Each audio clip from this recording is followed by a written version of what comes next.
Hello guys, I'm on board. Break ko po ngayon, lunch break.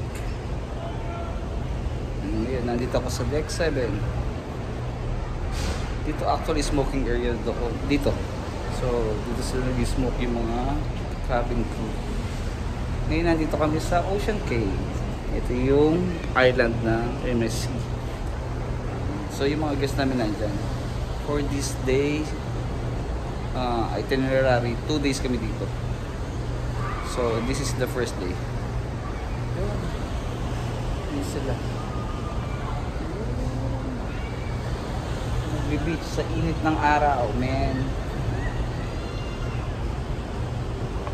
Buhay barko. Buhay city.